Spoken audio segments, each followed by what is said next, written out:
Cence dan tonton, mari. Sate kambing, sate hati, sate ayam, mari. Sate kambing, sate hati, sate ayam. Wahid Sate, suka duka seorang seniman. Siapa yang tidak kenal dengan pelakon yang diberi gelaran Sate ini?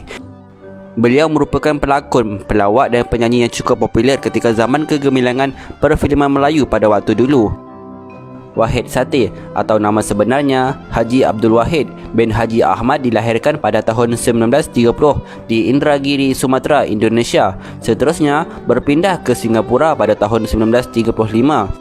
Sejak berumur 16 tahun lagi, beliau telah menimba banyak pengalaman dan mengelilingi dunia dengan bekerja sebagai kelasi kapal di perairan laut dalam. Antara tugasannya semasa menjadi kelasi kapal ialah dia terpaksa menyelam dan membuka tali bukat yang terbelit pada kipas ketika berlayar sehingga menyebabkan telinga kirinya sudah tidak boleh dengar lagi. Ketika itu, jika tidak berlayar, Wahid menyumbangkan suara dan bermain alat muzik dengan pancaragam Sri Pemuda Harmonian Party. Aku sudah jawabkan pertanyaan kamu. Kau sekarang mesti jawab soalan aku. Soalanku, wahai Pak Anjang akal panjang, berapakah tingginya dari sini ke bulan? Menceritakan pengalamannya waktu pertama kali menjejakkan kaki dalam bidang seni perfilman, beliau menyatakan dia dan temannya pergi ke studio KT Chris di Singapura untuk melihat suasana di sana dan dapat bekerja sebagai tukang cat. Sewaktu bekerja sebagai tukang cat di studio terbabit, beliau telah ditawarkan untuk menjadi pelakon tambahan dalam filem Pertaruhan pada tahun 1940. Tawaran ini diberikan kerana pengarahnya ketika itu, L. Krishnan, telah mengesan kelebihan yang ada pada dirinya di mana dia dilihat mempunyai sifat humor dan suka berlawak. Akhirnya diberikan tugasan dan percubaan berlakon dengan wang pendahuluan sebanyak RM400. Beliau mempunyai kebolehan yang luar biasa di mana mampu untuk meniru suara haiwan seperti ayam, kambing dan burung. Habis suara kambing, nek, nek. Habis suara bahasa ayam tu, pak pak pak pak pak pak pak pak pak. Burung pula ke.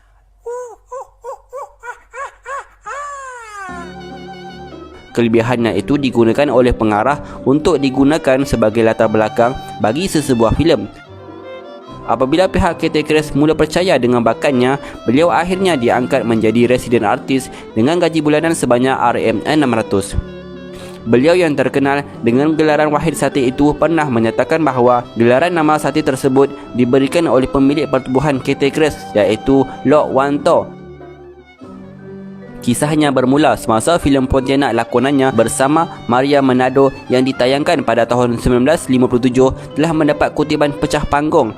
Dalam filem tersebut, Pak Wahid memegang watak sebagai penjual sate yang diganggu Pontianak. Hasil lakonannya yang begitu mantap telah menaikkan namanya sehinggalah majikannya Lok Wan Tho telah meminta nama beliau ditukar kepada Wahid Sate. Halo? Halo? Kau nama siapa? Sate? Sungguh lucu nama kau ya? Pada mulanya, beliau enggan menukar nama kepada Wahid Sate. Ini kerana beliau menyatakan bahawa nama ayahnya bukan Sate. Setelah dibujuk oleh majikannya dan diberikan RM2000, barulah beliau bersetuju untuk menggunakan gelaran Wahid Sate sebagai nama komersialnya dalam dunia filem. Majikannya berpendapat oleh kerana wataknya dalam filem Pontianak itu sangat diingati orang, jadi gelaran Sate tersebut harus dikekalkan. Selain itu, pada waktu itu, filem Pontianak telah berjaya mengalahkan filem-filem Hollywood iaitu Delilah dan Samson yang ditayangkan serentak seluruh Malaya dan bertahan selama 3 bulan 12 hari di panggung KT. Sate kambing, sate ayam. Beliau menyatakan bahawa disebabkan filem itu, pelbagai cerita pelik mula timbul dan tersebarnya. Kisah-kisah yang menakutkan apabila orang ramai sering ternampak kelibat Pontianak di Singapura. Ditambah lagi, ada kisah yang menyatakan seorang wanita telah melahirkan anak dalam panggung wayang dan dalam teksi selepas menonton filem tersebut. Pak Wahid menyatakan antara pengalamannya yang paling menarik sepanjang tayangan filem Pontianak itu, beliau pernah membakar kemenyan dan membuatkan orang yang sudah membeli tiket untuk menonton filem itu takut dan cabut lari. Sewaktu zaman mudanya, dia menyatakan pernah digoda oleh banyak gadis cantik, sehingga kan waktu pergi ke Bintulu Sarawak, ada seorang gadis yang telah menawarkan diri untuk berkahwin dengannya. Namun, beliau dapat mengelak daripada didekati wanita tersebut. Sepanjang perlibatannya menjadi pelakon filem di KT Keris, Pak Wahid banyak membintangi filem-filem bercorak lawak jenaka sehingga digelar Jerry Lewis Melaya. Beliau juga hampir-hampir pergi ke Hollywood untuk berjumpa dengan Jerry Lewis dan Dean Martin kerana ada permohonan mahukan satu bintang filem Melayu di sana. Namun, kerana produsernya meninggal pada waktu itu, pertemuan tersebut terpaksa dibatalkan. Selain berlakon, Wahid juga berbakat sebagai seorang pelukis dan penyanyi serta pernah mencipta lagu untuk M. Ishak dan Ahmad Jaiz. Beliau juga ada mengarang sebuah lagu yang cukup popular ketika itu bertajuk Sumpah Setia untuk rakaman Ahmad Jaiz dan The Antarctic di tahun 1967. Antara lagu hasil nyanyiannya adalah Selamat Tinggal pada tahun 1967 yang diiringi oleh The Blue Beats. Selamat tinggal.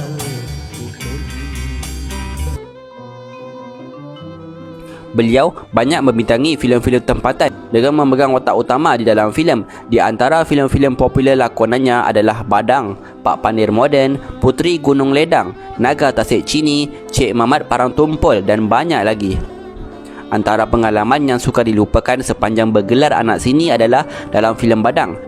Sewaktu penggambaran filem itu, jarinya telah termasuk selumbar yang panjang. Sewaktu ingin menolak pokok sehingga kan selumbar tersebut terpaksa dipotong menggunakan gergaji kecil. Beliau telah dimasukkan ke hospital selama 1 malam dan keesokan paginya beliau meneruskan penggambaran filem Badang semula.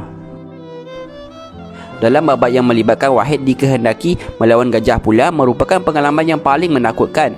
Semasa babak berkenaan dijalankan, gajah tersebut telah dibawa masuk ke dalam studio dan tiba-tiba ia menderum apabila terkena lampu cahaya studio. Wahid pun terpaksa berhadapan dengan gajah tersebut dengan langkahnya perlahan-lahan sambil mulutnya terkumat-kamit membaca ayat perlindungan diri. Bila sahaja Wahid sampai ke tempat gajah itu, gajah tersebut terus menjilat kaki Wahid dan tiba-tiba ia membelit dengan belalainya ke pinggang Wahid. Dengan pertolongan pekerja studio, barulah Wahid dilepaskan dari belalah gajah berkenaan.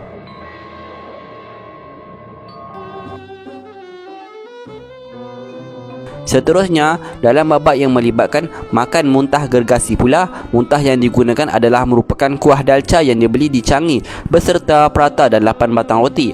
Apabila habis sahaja babak yang melibatkan makan muntah itu, pekerja filem pun naik ke atas lori dan makan roti tadi bersama kuah prata.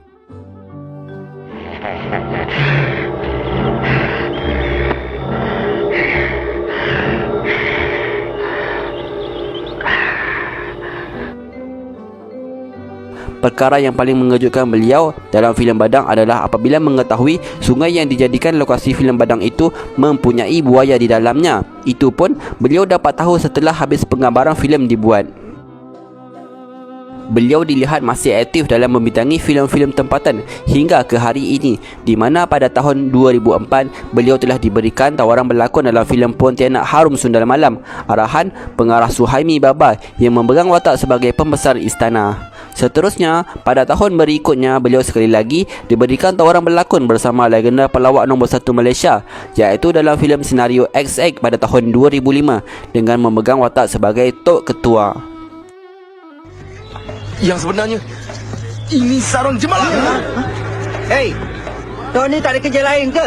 Asal benda yang pelik-pelik kau katakan tahayul.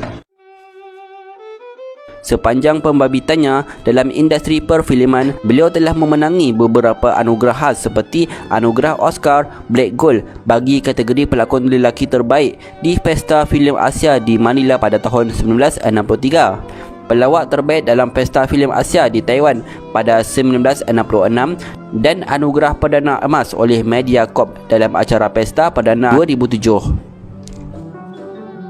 Pak Wahid yang pernah pergi menunaikan ibadat fardu haji pada tahun 1986 bersama isterinya Hajah Aminah Muhammad Talib telah membuat perkongsian pengalaman hidupnya sebagai anak seni dalam buku Ceria Bersama S. Samsudin dan Wahid Sati pada bulan Mac 2019 yang lepas.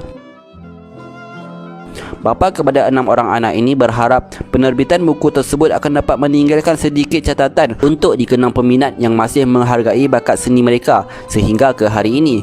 Beliau yang merupakan sahabat karib S. Samsudin itu mengakui sedih apabila melihat ramai rakan-rakan seperjuangannya yang telah pergi terlebih dahulu tidak dapat diabadikan kisah mereka berupa catatan khas untuk dibukukan sebagai tatapan untuk generasi akan datang. Beliau berharap agar penghasilan buku itu akan menjadi pemangkin bagi menghargai insan seni yang lain pernah berjasa dalam industri perfilman negara. Apabila melihat saja nama kenalan rakan-rakannya yang terpahat di Finas, beliau sangat sedih dan berpesan, janganlah dilupakan perjuangan seni mereka itu. Bagi yang masih ada, kenanglah jasa mereka ketika hayat di kandung badan. Beliau turut menyatakan bahawa sebagai anak seni tidak banyak dapat dititipkan, melainkan secebis kisah untuk dikenang dan diabadikan. Beliau yang ketika ini berumur 90 tahun masih mempunyai ingatan yang kuat dan sihat tubuh badan. Antara petua yang diamalkannya ialah memperbanyakkan amalan zikir harian dan tidak membebankan diri dengan masalah. Pak Wahid kini tinggal bersama anak keduanya iaitu Hafizah dan mempunyai 16 orang cucu. Semoga Pak Wahid diberikan kekuatan dan kesihatan yang berpanjangan bersama keluarga tersayang. Amin. Pada satu pagi, lagi pasang sumbi, pasang cukup rapi, bolehlah makan ubi. Waktu hari panas, sumbi suka lepas, uak susah napas, cakap sasri sesat. Pada satu petang, lagi sumbi pasang, pasang sangat kencang sampai mulut tertengkang. Beli sumbi baru, pakai 7 paku, boleh gigit batu, baru senang hatiku. Waktu yang ada namanya